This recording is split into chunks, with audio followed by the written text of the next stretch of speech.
कर्म भुवृतां ज्ञातारं विश्वतत्त्वानां वन्दे तद्गुणे लब्धे वन्दे तद्गुणे लब्धे वन्दे तद्गुणे लब्धे। जीवलोक परमेश्वर भगवान की, देवादि देवादिनाथ भगवान की, अंतिम शास्त्रपति महावीर स्वामी भगवान की, परम पूज्य गुरुदेव श्री आदि संगत महावीर नित्य विमल सागर सन्मति सागर जी महाराज की, परम पूज्य गुरुदेव श्री सुंदर सागर जी महाराज की, द्वादशाम जन्मानी माता की।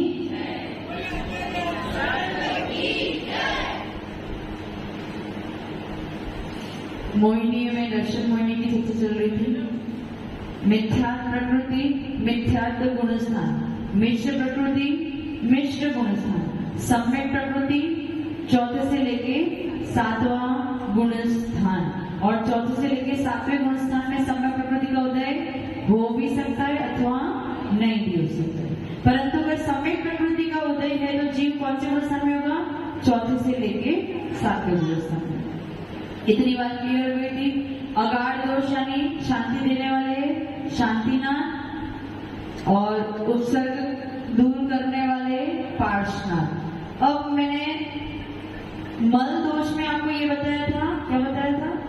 ये तेरा मंदिर, ये मेरा मंदिर, ये मूर्ति तेरी, ये मूर्ति मेरी आदि। सच्चे देवशास्त्र गुरु के पास ही जा रहे हो, लेकिन उसमें भेदभाव कर रहे हैं कि ये तेरा ये मेरा। तो ये मैंने आपको मल दोष में बताया था, लेकिन ये मल नहीं चल दोष में आएगा, ये मेरी गलती हुई। ये किस में आएगा? चल दोष में। अगाध दोष में क्या आएगा? शांति देने वाले शांतिनाथ, उपसर्ग विजेता पार्श्वनाथ। ये जो है वो सारा अगाध दोष होगा। राहु को नष्ट करने वाले नेमिनाथ, शनि को शांत करने वाले मुनीश्वर, ये सब के सब अगाध दोष हो गए। चल दोष में क्या आएगा?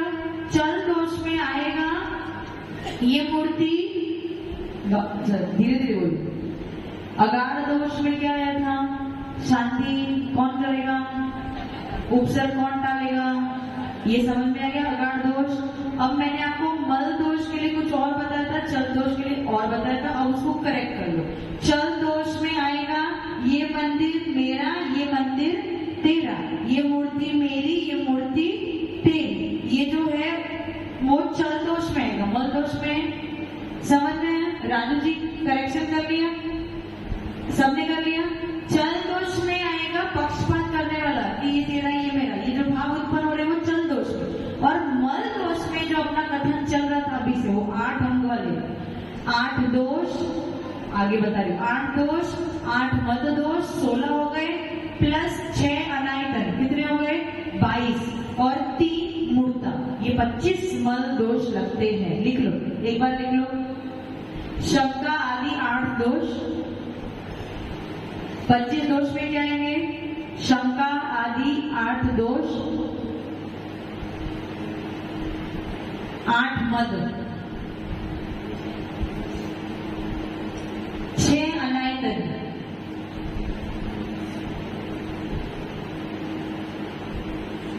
6 अनायतन और 3 मूर्ता। कितने हुए टोटल? 25 हो गए। ये 25 दोष कौन से दोष है? ये मल दोष है। ये कौन से दोष है? समझ में आया? दिनेश जी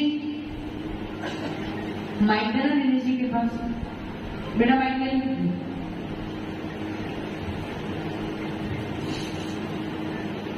सम्यक प्रकृति की वजह से कौन से तो 3 दोष लगते हैं? 3 दोष। चल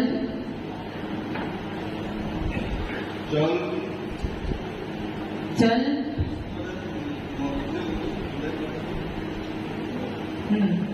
सम्यक प्रकृति के उदय में कौन से दोष लगते हैं? जल दोष, जल प्रकृति नहीं, जल प्रकृति नहीं, जल दोष, मल दोष, अगाध दोष। अगाध दोष में क्या होता है? पक्षपात करना। नहीं, अगाध दोष में क्या होता है? ये मेरा मंदिर, ये नहीं नहीं नहीं, अगाध दोष में क्या होता है? शांति कौन करेगा? शांति, शनि कौन दूर करेंगे? और उपसर्ग कौन हरेंगे? ये कौन सा दोष हो गया? अगाध दोष। चल दोष में क्या आएगा? ये मंदिर मेरा, ये हाँ, ये मंदिर मेरा, ये मंदिर तेरा, ये मूर्ति और मल दोष में 25 दोष। 25, ये मल दोष मैंने जो लिखा है उसमें क्या है 8 शंका आदि दोष, बाकी उसके आगे 8 मद, 6 अनायतन और 3 मूर्ता। इस प्रकार से 25 दोष को क्या बोलेंगे मल दोष। 3 दोष याद हो गए ना दिनेश जी, कौन से 3 दोष? जल मल अगाड़। जल मल और अगाड़ दोष। क्लियर, सबको क्लियर हो गया ना? बैठ जाए, वही इसकी आवाज सही हो, सबको क्लियर हो गया? इसमें किसी को कोई डाउट या प्रश्न है क्या? नहीं है? तो कल मैंने कितने बताए थे? 6 बताए थे। निशंकित का उल्टा शंका, निकांक्षित का उल्टा आकांक्षा, निर्विचिकित्सा उल्टा विचिकित्सा, उसके बाद क्या था अमूढ़ दृष्टि का उल्टा मूढ़ दृष्टि, उसके बाद उपगुहन छिपाना था तो प्रदर्शित करना, और उसके बाद स्थितिकरण करना तो स्थितिकरण नहीं करना, ये उसका उल्टा हो गया। अब 6 हो गए ना। 7वां है वात्सल्य। 7वां गुण कौन सा है? वात्सल्य का अर्थ कैसा हो गया कि जैसे गाय बछड़े पे प्रेम लुटाती है बिना किसी स्वार्थ के, कोई स्वार्थ नहीं होना चाहिए, उसी प्रकार से आपको किससे स्नेह करना है? किससे? परिवार से, बच्चों से नहीं करना है। लवी जी माइक में ना,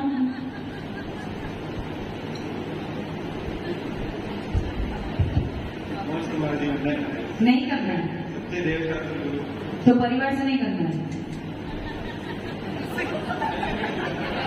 हाँ भाई, परिवार में वो भी आ गई। परिवार से करना है कि नहीं करना है? नहीं करना है। सच्चे देव शास्त्र गुरु से स्नेह करोगे तो फिर यहाँ पे आना पड़ेगा। किससे स्नेह करना? परिवार वालों से नहीं करना। पक्का? तुम्हें करना है? वात्सल्य अंग में क्या आता है? स्नेह किससे करना? सच्चे यानी धर्मात्माओं से, निवृत्त बेजारी मुनिराजों से, महान जो धर्मात्मा है, जो त्यागी व्रती है, उनसे कैसा स्नेह करना? जैसे गाय अपने बछड़े से स्नेह करती है बिना किसी स्वार्थ के। गाय को पता है बछड़ा हमें कुछ देने वाला, बड़ा होके कमा के देने। आपको तो पता है आपके बच्चे बड़े होके आपको कमा के, चंदनमाला जी बच्चे बड़े होके क्या करेंगे? कमा के खिलाएंगे, सेवा करेंगे, लेकिन गाय का बछड़ा उसके लिए कुछ भी। तो जैसा निस्वार्थ प्रेम गाय बछड़े से करती है, वैसा आपने निस्वार्थ प्रेम किससे करना चाहिए? और परिवार वालों से आपका प्रेम कैसा है? सही बताना। स्वार्थ का प्रेम है, परंतु यहाँ जो प्रेम होना चाहिए वो कैसा होना चाहिए? निस्वार्थ। इसलिए यहाँ उस प्रेम की जगह पे शब्द क्या उपयोग किया गया है? वात्सल्य। समझ में आया? वात्सल्य अंग मतलब आपको स्नेह रखना है, निस्वार्थ स्नेह देव, शास्त्र और गुरु से। परंतु आपका स्नेह कैसा है? पुनीत जी नारियल लेके आ गए गुरु जी के पास, आज श्री आज मेरा ये काम है और पूरा हो जाना चाहिए, आप मुझे आशीर्वाद दो। आतिशी ने आशीर्वाद दिया, तब तक तो आपकी भक्ति बहुत अच्छी थी, श्रद्धा बहुत अच्छी थी, आपको उनके प्रति बहुत अच्छी मतलब वात्सल्य का भाव भी था। लेकिन जैसे ही पता चला कि वो काम पूरा, तो क्या हो गया? अब धीरे धीरे भाव घटने लगे। तो आपका निस्वार्थ प्रेम नहीं, स्वार्थ वाला प्रेम है। जहां तक अपना स्वार्थ है वहां तक पीछे।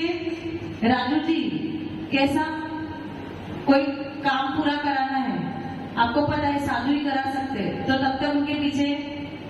और जैसे ही पता चला नहीं हो सकता तो क्या करेंगे? धीरे धीरे रास्ता। तो ये क्या हो गया? आपका स्वार्थ का स्नेह तो स्वार्थ का प्रेम हो गया है। वैसा नहीं करना, वात्सल्य अंग है। और इसका उल्टा जो स्वार्थ रखते हो वो सारा उसका उल्टा हो गया। समझ में आ गया? इसमें कौन प्रसिद्ध हुए? विष्णु कुमार मुनिराज। निस्वार्थ भाव से उन्होंने अकंपन आचार्य और 700 मुनिराज की रक्षा करी थी। दिनेश जी कब हुआ था ये उपसर्ग? नहीं ओम, दिनेश जी वो जो है वही बताए।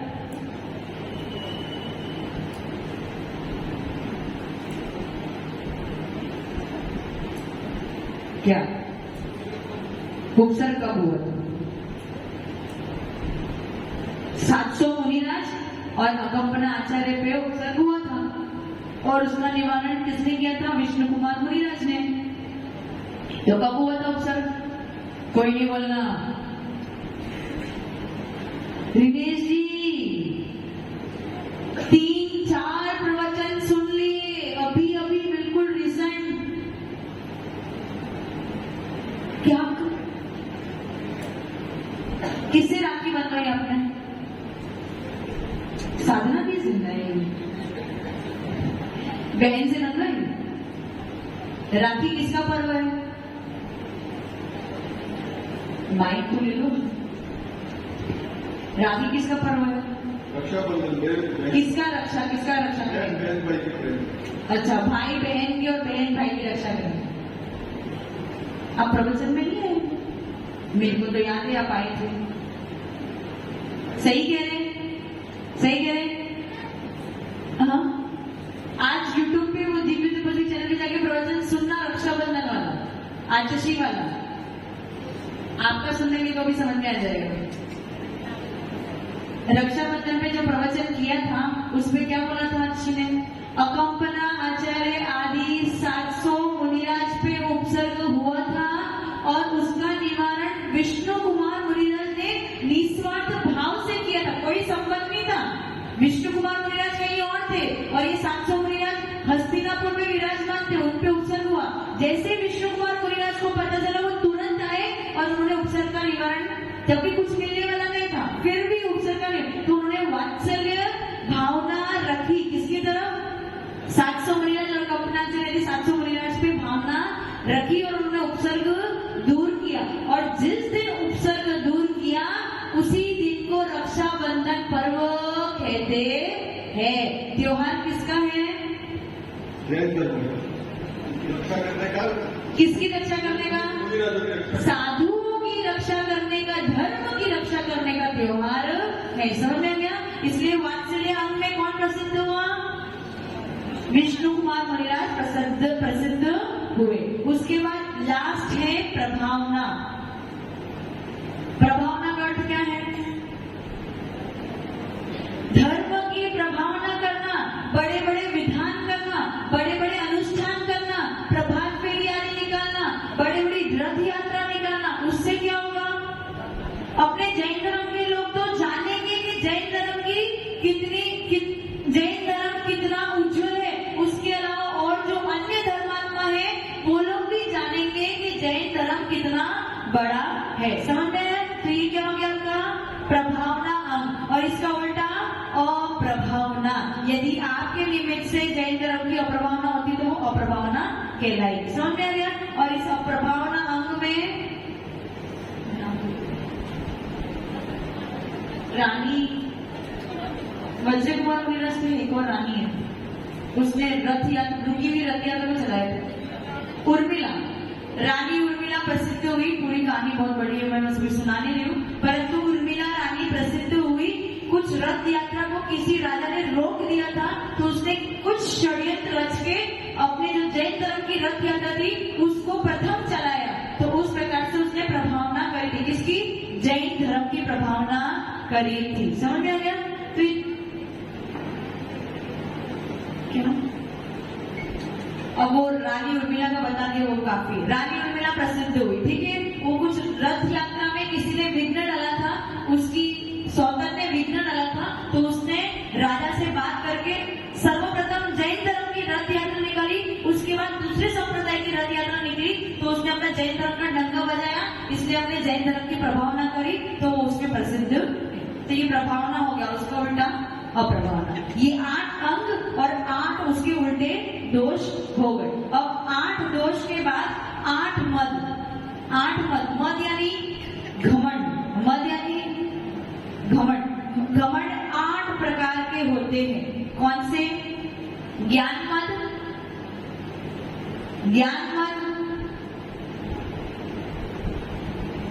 जाति मद, कुल मद, पूजा मद, बल मद, तप मद, रिद्धि मद और रूप मद। वापस ज्ञान मद, जाति मत, कुल मत, पूजा मत, बल मत, तप मत, रिद्धि मत और रूप मत। लिख लिए? वापस बताऊं क्या? लिख लिए ना? अब सबसे पहला क्या है? ज्ञान मत यानी घमंड। कौन सा घमंड? ज्ञान बहुत है, मैं ज्ञानवान हूं, इस बात का घमंड होना, यही ज्ञान मत हो गया। उसके बाद दूसरा क्या है? जाति। जाति किसकी होती है?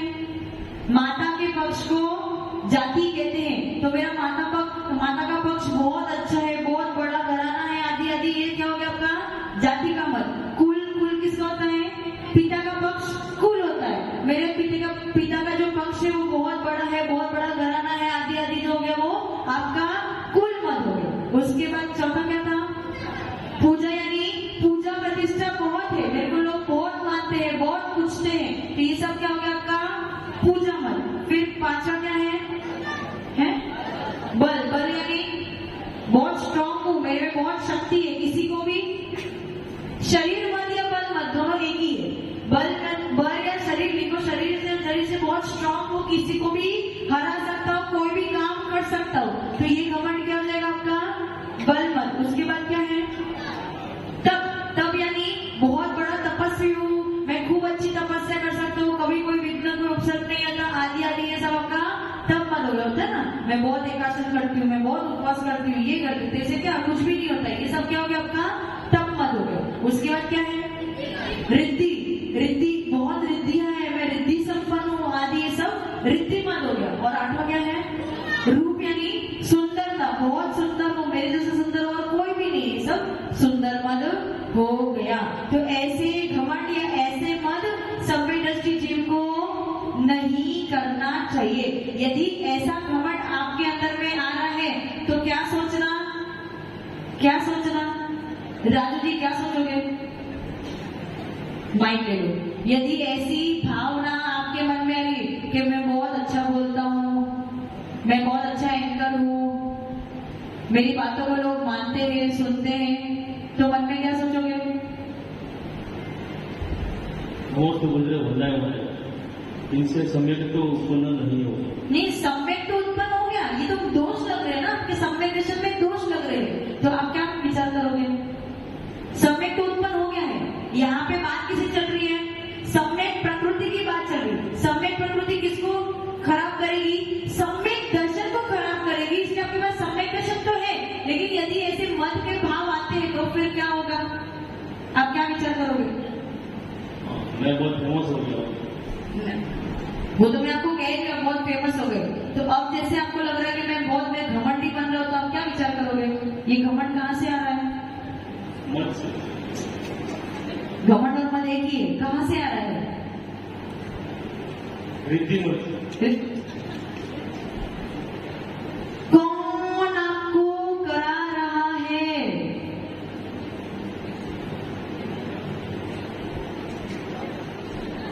ये दोष है, मत करना दोष है। किसमें दोष है?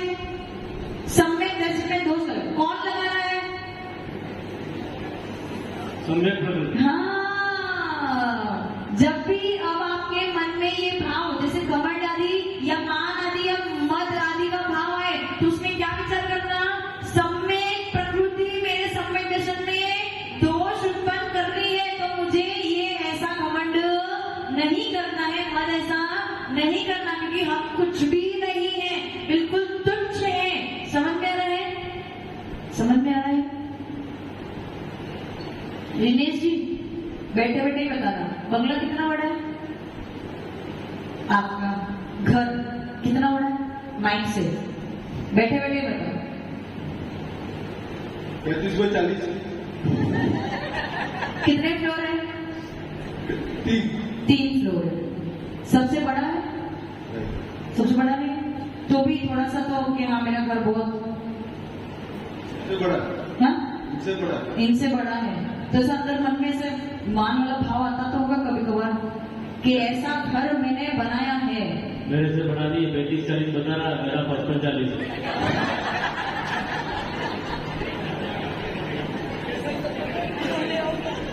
अच्छा, फिर बनाया, किसी की हेल्प के बिना, तो ऐसा कभी ऐसा आता तो होगा कि हाँ मैं बहुत बड़ा है लेकिन मेरे से भी बड़े बड़े खड़े हैं। खड़े हैं, परंतु आपसे छोटे भी बहुत है ना, तो उनकी अपेक्षा तो आपका बड़ा है। बड़ा है। तो ऐसे उनको देख के आपको लगता होगा कि हाँ मैं सही बताऊं, होता है। तो जब ऐसा होता है तो क्या याद करोगे? आदिनाथ भगवान का 84 खंड का महल था। भरत चक्रवर्ती जो होते हैं वो 6 खंड के राजा होते हैं। उस 6 खंड के राजा के जो उसमें से एक खंड है आर्यखंड। उस आर्यखंड में एक देश है भारत देश। उस भारत देश का भी राजस्थान प्रांत, उस राजस्थान प्रांत में भी सागौड़ा नगर जिला, डूंगरपुर जिला में भी सागौड़ा तहसील नगर, क्या बोलो जो भी बोलना है, सागौड़ा, उसमें भी बोर्ड नौगमिया शहरी, क्या नौगमिया शहरी, नौगमिया शहरी, उसमें भी नौगमिया शहरी। और उसके एक कोने में रिनेश जी का मकान, और वो भी रिनेश जी का आपका है क्या? किसका है? किसका है? साधना जी का नहीं है। किसका है? जिसने मेरा पूर्व प्रवचन सुना होगा वो सही उत्तर देगा। किसका है? धनपाल जी को दो। धनपाल जी, रिनेश जी का मकान किसका है? बैठे बैठे बताओ। आकाश द्रव्य का है, आपका भी नहीं है। बस इस पर्याय में आपको किसके लिए मिला है? केवल रहने के लिए उधार पे दिया है, क्या बोलते हैं, कर्जे पे दिया है, रह लो और फिर इसको खाली भी पूरा आपका आकाश द्रव्य आपसे वापस समझ में आया? समझ में आ रहा है? तो ऐसा हमें घमंड या मद नहीं करना है। जिसको अपने सुंदरता का मद, वो क्या विचार करेगा? सर्वश्रेष्ठ सुंदर कौन है? जो 3 लोक के नाथ है, परम औदारिक शरीर वाले हैं, जिनके पास समचतुर संस्थान है, वो सबसे सर्वश्रेष्ठ और सबसे सुंदर है। हम तो उनके सामने कुछ भी नहीं है। ऐसी हर चीज में आपको अपनी कंपैरिजन किससे करनी है? 3 लोग के नाम से कंपैरिजन करो तो आपको लगेगा हम चींटी के समान। समझ में आ गया? क्लियर? तो ऐसा मत आपको नहीं करना है। और यदि क्या चर्चा चल रही थी? 84 खंड मतलब कितना हुआ? और ये जो आप आर्य क्षेत्र, भरत क्षेत्र, 84 खंड यानी 84 मंजिल। और ये जो 7 खंड के मालिक थे, कौन 7 खंड के मालिक? 6 खंड के मालिक थे। तो कहाँ तक होगा? ये कितना बड़ा है? 6 खंड, 84 खंड जो है वो महल है, उसकी मंजिलों की बात कर रही हूँ। और 6 खंड ऐसे तिर्यक आकार में फैले हुए, फ्लैट सरफेस पे। पूरा भरत क्षेत्र, जम्बू द्वीप का जो भरत क्षेत्र है, उसमें 6 खंड है, जिसमें 5 मलेच्छ खंड और एक आर्य खंड है। खंड यानी जैसे आपके देश हो गए ना, भारत देश हो गया, आदि आदि। यहाँ पे अपन कितने कहते हैं? कितने खंड है? एक्चुअल में साइंस वाले लोग कितने कहते हैं? क्या खंड? कितने खंड है? 7 खंड कहते हैं ना अपन, कॉन्टिनेंट्स। रिनेश जी बैठे बैठे 7 खंड, एशिया, यूरोप, हाँ 7 खंड। ये तो साइंस की अपेक्षा, लेकिन अपने त्रिलोकीनाथ क्या कहते हैं? भरत क्षेत्र में 6 खंड है, और 6 खंड में 5 मलेच्छ खंड और एक आर्य खंड है, फ्लैट तिर्यक आकार में है। और जो 84 खंड की बात कर रही थी वो मंजिल। समझ में आ गया? तो वो 6 खंड के राजा कौन? 6 खंड के राजा कौन है? चक्रवर्ती। जितने भी चक्रवर्ती होते हैं वो 6 खंड के राजा होते हैं। और आदिनाथ भगवान का महल 84 खंड का था, ऊपर है। पूरा विश्व जो आपको विश्व दिख रहा है ना, ये 7 खंड दिख रहे हैं, वो तो केवल आर्य खंड का एक भाग है। केवल आर्य खंड का एक भाग है। और ऐसे पूरे 6 खंड है, जिसका राजा कौन है? चक्रवर्ती। सुना है? कुछ पल्ले पड़ा क्या? क्या पल्ले पड़ा? माइक पे बताओ। अभी जो हम रह रहे हैं वो आर्य खंड में रह रहे हैं। आर्य खंड के नहीं, आर्य खंड के भारत देश में राजस्थान प्रांत में डूंगर जिला और सागवाड़ा में कौन सी? नौगम्या शहरी। समझ तो बोलो ना, हाँ शहरी। उसमें आप रह रहे हो। ऐसे कितने खंड हैं? पूरे टोटल 6 खंड हैं और 6 खंड के राजा चक्रवर्ती होते हैं। परंतु जब वो चक्रवर्ती जब विजय प्राप्त कर लेता है कि 6 खंड का राजा बन जाता है, जब वो 6 खंड को जीत जाता है तो वो वृषभाचल पर्वत पे जाता है अपना नाम अंकित करने के लिए कि मैं एक चक्रवर्ती 6 खंड का राजा बन गया हूँ। परंतु जहाँ पे वो जाके देखता है तो पूरा पर्वत ठसाठस भरा रहता है नामों से, तब उसे पता चलता है कि मैंने कोई बहुत अद्भुत काम नहीं किया, मेरे से पहले बहुत सारे चक्रवर्ती बन चुके हैं, मैंने कोई बहुत बड़ा काम नहीं किया। उसी प्रकार से रिनेश जी आप क्या सोचोगे कि मैंने भी बहुत बड़ा काम नहीं किया, मेरे से भी पहले बहुत लोगों ने ये काम कर चुके हैं, तो आपको कभी भी मान की भाव नहीं आएंगे। समझ में आया? तो यदि आप मान करते हो तो कौन सी प्रकृति है वो? ऐसा नहीं है, आपके सम्यक दर्शन में वो जो मद उत्पन्न कराने वाला वो सम्यक प्रकृति है। बाकी मान उत्पन्न करने वाले मान कर रहे हैं वो अलग से चारित्र मोहिनी में आएगा, वो आगे अपन कथन करेंगे। ये 8 मद हो गए। उसके बाद 6 अनायतन। 6 अनायतन में क्या आएंगे? कुदेव, कुशास्त्र, कुगुरु। कुदेव को मानने वाले, कुशास्त्र को मानने वाले और कुगुरु को मानने वाले। मैंने पहले भी बताया था किसी सम्यक दृष्टि के पास जाके बैठ जाना, लेकिन किसी मिथ्या दृष्टि के पास जाके बैठोगे तो क्या होगा? आपके भाव वापस विपरीतता की तो और चले जाएंगे। समझ में आ रहा है अमित जी? क्या समझ में आया? बहुत परेशान हो, बहुत ज्यादा परेशान हो और आपको अपना भाग्य जानना है कि आगे क्या होगा। तो आचार्य जी के पास आ गए तो आपको क्या समझाएंगे? वह कर्म है, सहन करो, अच्छे से पूजा पाठ करो, अभिषेक करो, माला जपो। और किसी ज्योतिषाचार्य के पास चले गए तो ज्योतिषाचार्य यानी कोई अन्य ज्योतिषाचार्य के पास चले गए, वो क्या सिखाएंगे? पीपल के पेड़ की पूजा करो, गंगा में स्नान करो। तो वो क्या करेंगे आपके साथ में? अब ये तो बात फाइनल है कि आप अपने भाग्य से त्रस्त हो गए हो, दुखी हो गए। उस समय आपको आपके मन में क्या दौड़ रहा होगा कि किसी भी प्रकार से मुझे अपना भाग्य ठीक करना है, अब इन दुखों को सहन। और जब आपके मन में इतने तीव्र संक्लेश परिणाम हो जाते हैं तो कोई भी व्यक्ति आपको हेल्प करने आ जाए तो उसको आप क्या कर लेते हो? एक्सेप्ट कर लेते हो। अब उस समय मिथ्या दृष्टि के पास जाके बैठोगे तो आपको क्या सिखाएगा? उल्टी उल्टी बातें सिखाएगा। तो इसीलिए कुदेव, कुशास्त्र, कुगुरु, और कुदेव को मानने वाले, कुशास्त्र को मानने वाले और कुगुरु को मानने वाले, इन 6 के पास जाके बैठोगे तो आपको वापस उल्टे मार्ग पे लगा देगा। क्योंकि जो जीव दुखी होता है वो अपने दुख के निवारण के लिए कुछ भी कर सकता है। संतोष जी सही है ना? जो जीव बहुत दुखी हो जाता है उसको उस समय ना भगवान याद आते हैं, ना देवता याद आते हैं, ना गुरु। उसको लगता है जो भी मेरे दुख को हल कर लेगा उसके चरणों में जाके वो गिर जाता है। इसलिए 6 अनायतन से दूर रहना है। किससे दूर रहना है? 6 अनायतन से दूर।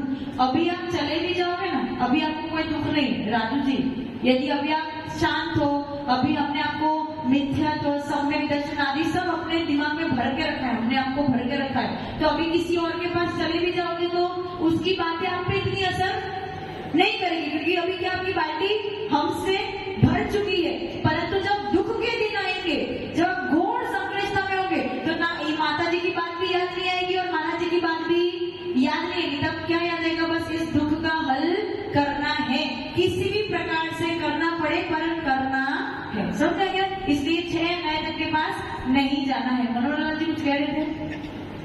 कुछ नहीं कह रहे थे, हाथ ऊंचा कर रहे थे, कुछ प्रश्न पूछ रहे थे? नहीं?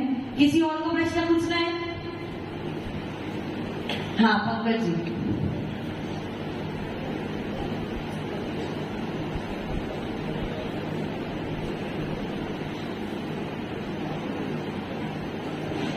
नमस्ते बंदा में आ रहा है।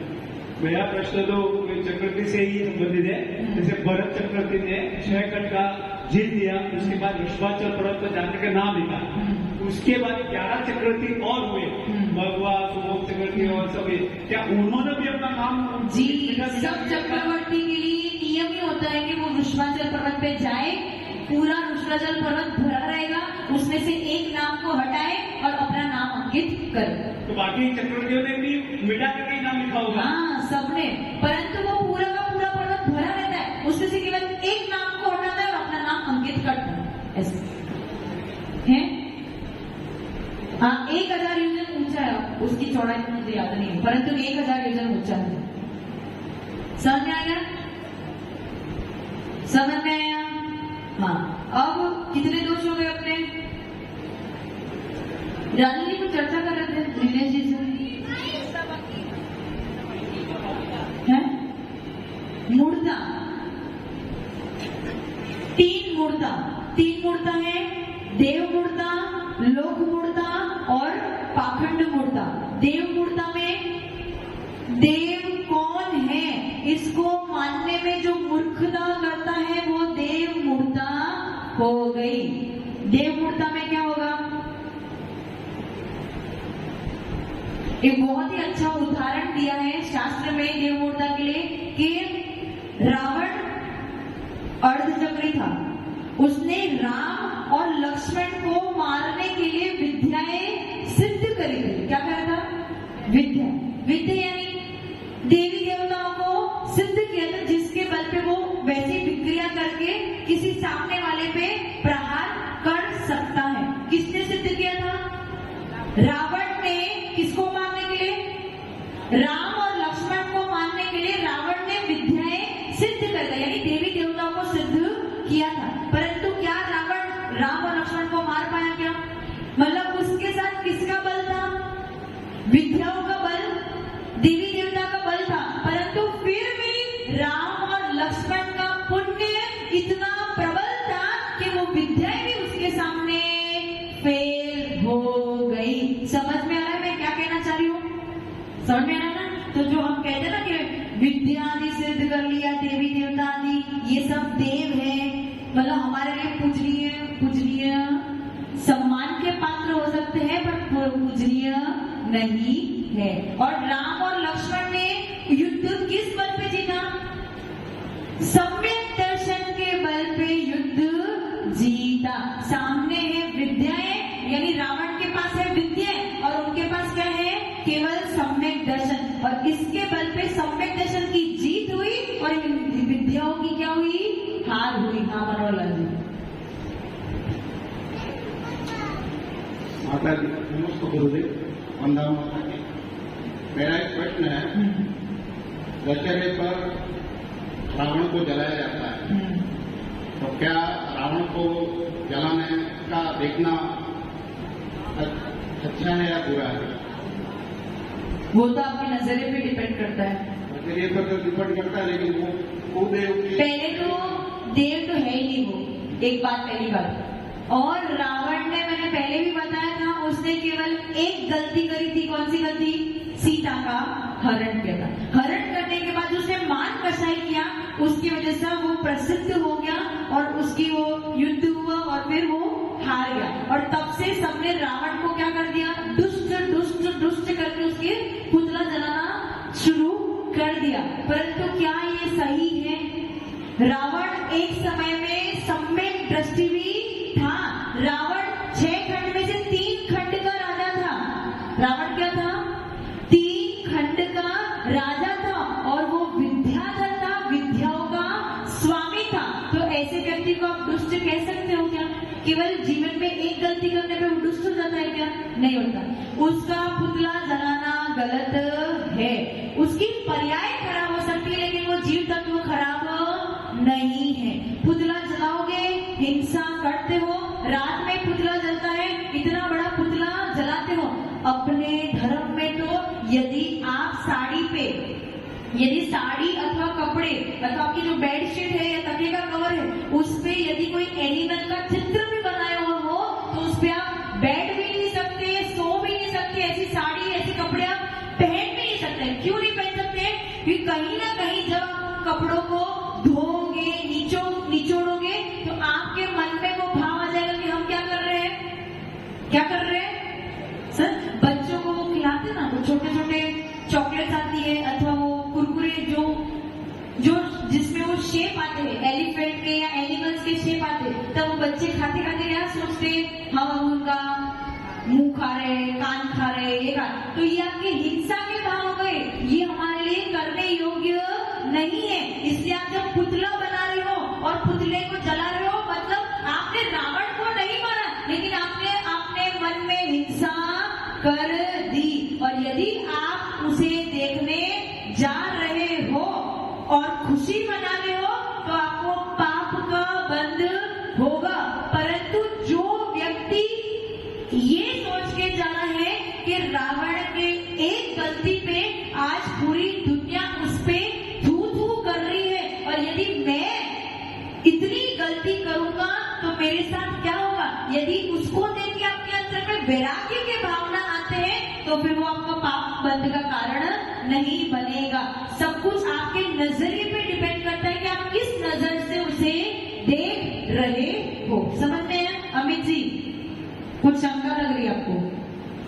देखना तो नहीं चाहिए। क्यों नहीं देखना चाहिए? क्योंकि आपको हिंसा का भाव, ये जो बच्चे दिवाली के दिन क्या करते हैं, पिस्तौल लेके चोर पुलिस खेलते हैं ना, तो वो चोर पुलिस खेलना भी आपके लिए पाप कर्म का बंध है। परंतु बच्चे अज्ञानी है, परंतु फिर भी उनको पाप कर्म का बंध, उनके भाव क्या होते, मैं इसको मार रहा हूँ, मैं उसको मार रहा हूँ। मोबाइल में भी कौन सा गेम है वो, पबजी, और भी बहुत सारे शूटर गेम जो भी है, वो सब आपको खेलने योग्य नहीं है। भी कहीं ना कहीं आपके मन में भाव तो आ जाते, उसे मारना है, उसे मारना है, उसे मारना है, उसे, तो आपका हिंसा हो गई। द्रव्य से हिंसा नहीं करी, लेकिन भाव से हिंसा तो कर दी। समझ में आया संतोष जी? समझ में आ रहा है? क्लियर? ठीक है। देव मूर्ता हो गई, लोक 2 मिनट में कर। लोक मूर्ता में क्या आएगा? पीपल के पेड़ की पूजा करना, गंगा में नहाने जाना, ये सब आपका लोक व्यवहार में करते ना, ये सब आपका लोक मूर्ता हो गया। ये क्या हो गया आपका? लोक मूर्ता। और उसके बाद पाखंड मूर्ता, यानी गुरु, गलत गुरु को मान बैठना। किसी ने विद्या सिद्ध कर ली है और गुरु बन के बैठ गया है, आपको संदेश उपदेश दे रहे हैं, तो आप उनकी सभाओं में जाके बैठ रहे हो, उनकी बातें सुन रहे हो, अपने प्रश्न को हल कर रहे हो। सब क्या हो गया? आपकी पाखंड मूर्ता। जटाधारी और जो कपाल आदि धारण करते हैं, जो कूटम करते हैं, वो सब आपके पाखंड मूर्ता हो गए। उनको मानना पाखंड मूर्ता हो गए। किनको मानना? जटाधारी, कपाल आदि को धारण करने वाले, वो होते ना, वो रस्सी से खुद को मारते हैं, और वो सब, ये सब पाखंड है, और उनको मानना पाखंड मूर्ता हो गए। क्लियर? 25 दोष पूरे हो गए, और आपके चल बल अगाध दोष पूरे हो गए, और आपकी सम्यक प्रकृति पूरी हो गई। इससे ज्यादा सम्यक प्रकृति के बारे में जानने की जरूरत नहीं है, इतना काफी है। कल से चारित्र मोहिनी के बारे में प्रारंभ करेंगे, समय हो गया है। ओम नमः सिद्धेभ्यः। आचार्य गुरुदेव सरस्वती सागर जी महाराज की 3 महीनों मणि रजों की 12 जीवनी माता की बड़े दिव्य पद आदरणीय वीरासन आचार्य स्वामी सुंदर सागर जी गुरुदेव की, गुरुदेव की, गुरुदेव की। आपके पास में चर्चा चल रही है सम्यक प्रकृति की, अर्थात दर्शन मोहिनी का जो तीसरा भेद है सम्यक प्रकृति, वो क्या क्या करती है। तो वो क्या करती है? मिथ्यात्व प्रकृति ने पहला गुण स्थान दिया, मिश्र प्रकृति ने तीसरा गुण स्थान दिया, और सम्यक प्रकृति ने 4 से लेकर 7 गुण स्थान आपको दिए। अब यहाँ पर सम्यक प्रकृति क्या कर रही है? सम्यक प्रकृति के उदय से आपको सम्यक दर्शन तो हो गया, आपकी श्रद्धा तो अच्छी हो गई, आपको देवता गुरु के प्रति श्रद्धा तो हो गया। आदिनाथ मंदिर के अंदर जुना मंदिर में श्रद्धा तो कि जुना मंदिर के आदिनाथ ही मेरे भगवान हैं, किंतु वहां जाने के बाद क्या करा आपने? सम्यक प्रकृति के उदय से आपकी श्रद्धा अच्छी हो जाने के बाद भी वो क्या कर रही है? जल मन आगार रोज लगा रही है, जिसके कारण आपका सम्यक दर्शन शुद्ध नहीं हो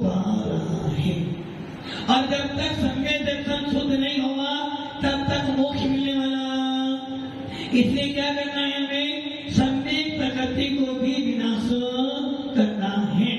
यदि कोई आपसे पूछे घात्याकर्मुखी 47 प्रकृतियां थी, धनपाल जी सही है ना? कितनी थी? 47। इन 47 प्रकृतियों में से कितनी प्रकृति अच्छी है, कितनी बुरी है?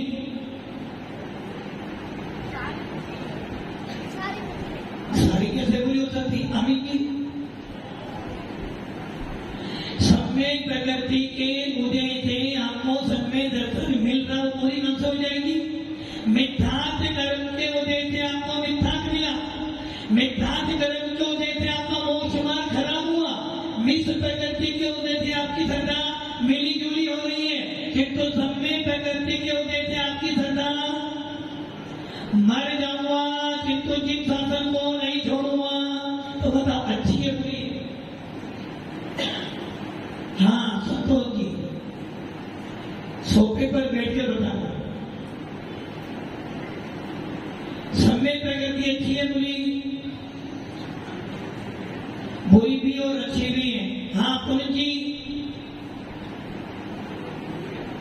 कौन बुरा? सम्यक प्रकृति बुरी है, वो आपको चौथा गुलिस्तान दे रही है, चौथा गुलिस्तान। सम्यक दर्शन तो पूरा हो गया, सम्यक दर्शन पूरा हुआ जब सम्यक प्रकृति उदय में आई। सम्यक प्रकृति के उदय होने पे चौथा गुलिस्तान मिला, सम्यक दर्शन को मिला, किंतु सम्यक प्रकृति अच्छी नहीं है, क्योंकि उसके उदय से जल मल आहार दोष। सोना अच्छा या बुरा? वो सोनी गोल्ड अच्छा या बुरा? अच्छा या बुरा? अच्छा, किंतु वो कानों को काटता है, तो वो अच्छा या बुरा है? बुरा है ना? वैसे ही सम्यक प्रकृति अच्छी तो है, किंतु वो क्या कर रही है? मेरे सम्यक दर्शन में, मेरे श्रद्धान में जल मल आहार दोष लगा रही है, जिसके कारण में ऊपर मकान तो 2 मंजिल का है, किंतु ऊपर जाने का रास्ता भाग्य तो मकान अच्छा है। वैसे ही सम्यक प्रकृति अच्छी तो है नहीं, किंतु ये जरूर है उसने सम्यक दर्शन तो दिया, किंतु जल मल अनार दोष लगा रही है। और जल दोष क्या कहना है? जूना मंदिर,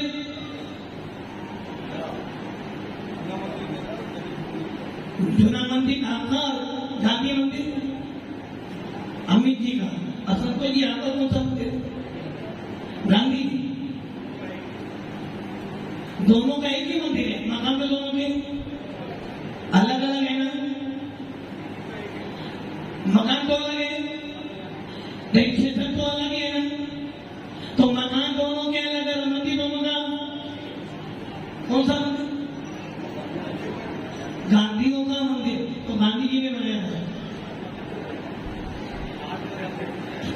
और क्या नाम राजू जी आपका कौन सा मंदिर? यदि आपको कोई दान देना हो तो कहां दोगे दान? दान कहां दोगे?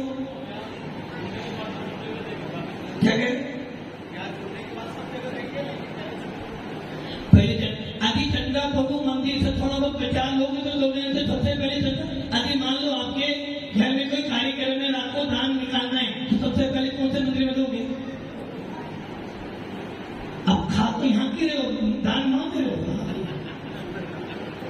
बस यही कौन सा दोष है? चल दो, ये भगवान मेरे और ये भगवान मैंने मूर्ति की, भगवान से मेरे बिना इस मूर्ति का कोई अभिषेक पूजन है, मैं तो इसी का अभिषेक पूजन करूंगा, ये मुझे तुम्हारा चल दोष। फिर नहीं आपको कौन सा मंदिर? कौन सा? कौन सा मंदिर? गांधी। अभी सारे पैसे वाले सब गांधी जी में चले गए।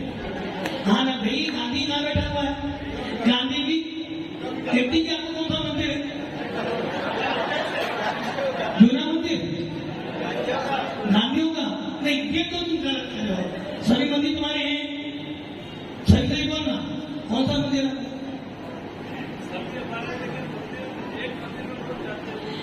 आगे का मंदिर तुम्हारा ही है और तुम्हारे बिना वहां पर मतलब कि गांधी जी ने क्या करा, गांधी कहां बैठा है, सारे पैसे वाले कौन है, गांधी। और जब जूना पैसा लेकर जाते तो कुछ ना मंदिर हो।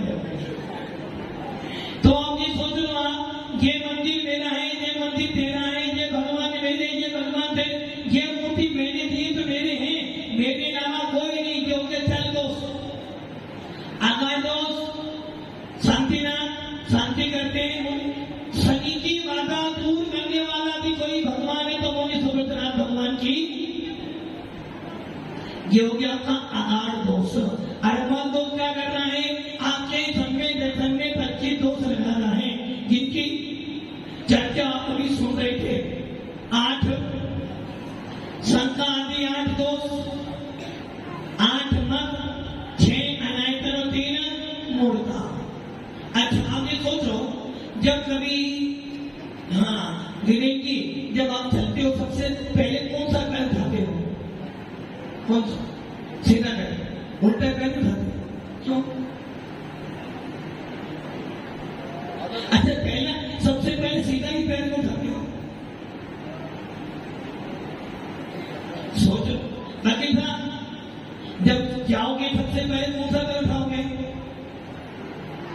और आपको ये मालूम पड़े कि आगे पानी भरा हुआ करता है तो पैर को वापिस कर लोगे ना। इसका मतलब क्या हुआ, अभी माता जी ने हमको बोला सब में दर्शन के 8 गुण होते हैं, इनके विपरीत 8 दोष होते हैं। यदि आपको किसी वाक्य पर शंका हो रही है तो आप आगे बढ़ोगे क्या, नहीं बढ़ोगे ना। तो वैसे ही यदि आपको लग रहा है कि हमें कोई खतरा नहीं तो आपका सीधा पैर एकदम, तो निसंकित का हो गया सीधा पैर। शरीर में 8 अंग होते हैं, कितने शरीर के अंग याद है, किसको 8 अंग के नाम याद है, लवी जी नहीं है तो मैं तो बस एक ही चीज कहता हूं। शरीर के 8 अंग हैं, 2 पैर, 2 हाथ, 1 नितंब, 1 छाती, 1 पीठ और 1 मस्तक। और सबमें दर्शन भी 8 प्रकार का है। यदि शरीर का एक अंग खराब हो जाए तो आप मुनि नहीं बन सकते। यदि शरीर का एक अंग भी टूट जाए तो आप साधु को हार नहीं दे सकते। वैसे ही यदि सबमें दर्शन के 8 अंगों में से एक अंग भी खराब हो जाए तो आप सबमें दर्शन आपका खराब। इसलिए आचार्य कह रहे हैं निसंकित गिनेन्द्र देव के वचनों पर शंका नहीं करना। इसलिए सीधा पैर जब भी आगे तो सबसे पहले सीधा पैर बढ़ाते हो और सीधा पैर बैक हो जाए तो उल्टा पैर आगे बढ़ने वाला नहीं। तो सीधा पैर का मतलब निसंकित, हमें शंका नहीं, जब हमारा देखा हुआ निसंकित। दूसरा है निकांक्षित, जब सीधा पैर बढ़ाया तो उल्टा पैर अपने आप उसे आपको बढ़ाना नहीं, अपने आप पीछे पीछे दौड़ेगा। बस आपको अपना सीधा पैर बढ़ाना है, सीधा पैर बढ़ा उल्टा पैर साथ साथ में। वैसे ही जिसको जिनेन्द्र देव के वचनों पे शंका नहीं है वो कौन निसंकित, और जो निसंकित होगा वो किसी भी चीज की इच्छा हो जाने का इच्छित। तीसरा कौन सा गुण है, मूल दृष्टि का नहीं विचिकित्सा। अर्थात जितने भी लोग यहाँ बैठे हैं सारे गंदे काम किस हाथ से करते हो, सीधे हाथ से करते हो।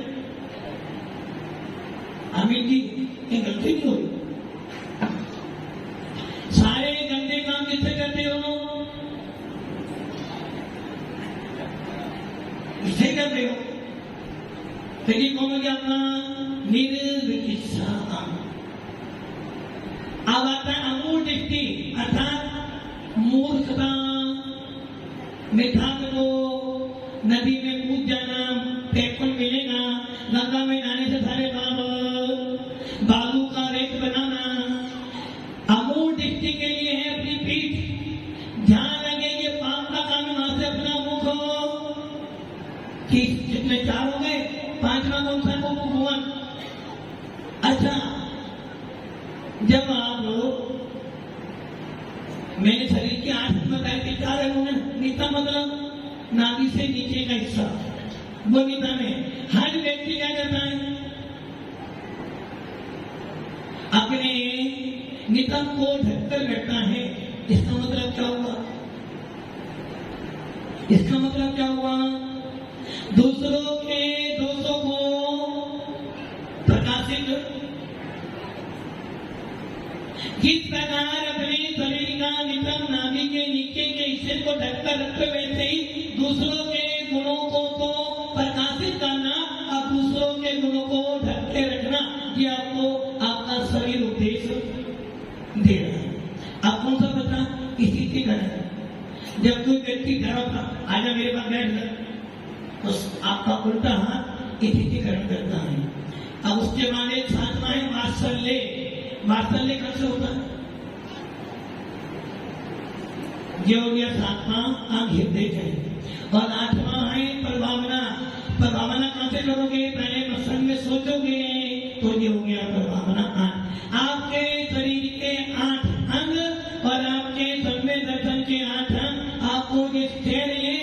यदि जब तुम्हारा सीधा हाथ उठे तो सोचना किसी की गलतियों को किसी से घृणा नहीं करना। इस प्रकार शरीर के 8 अंगों पे तुम्हारे 8 सन्मय दर्शन के गुण निर्धारित होते हैं। तो मल दोष क्या कर रहा है? आपके सन्मय दर्शन में मल दोष लगाना है। इन मल दोषों को हटा देना। चल मल आकार दोष को हटा दोगे तो तुम्हारा शुद्ध सन्मय दर्शन हो जाएगा। और जब तक चल मल आकार दोष है, जब तक आपका सन्मय दर्शन शुद्ध होने वाला नहीं है। इसलिए क्या करना है? आज की क्लास का सार क्या है? सबसे पहले तो गुलिस्तान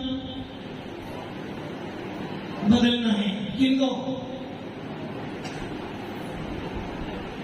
पहले में हो तो चौथे में आना है। और चौथे में आने के बाद अपने सन्मय दर्शन में जो सन्मय प्रकृति थी, जो चल मल दोष लगा रही थी, उसका विनाश कर शुद्ध सन्मय दृष्टि बनना है।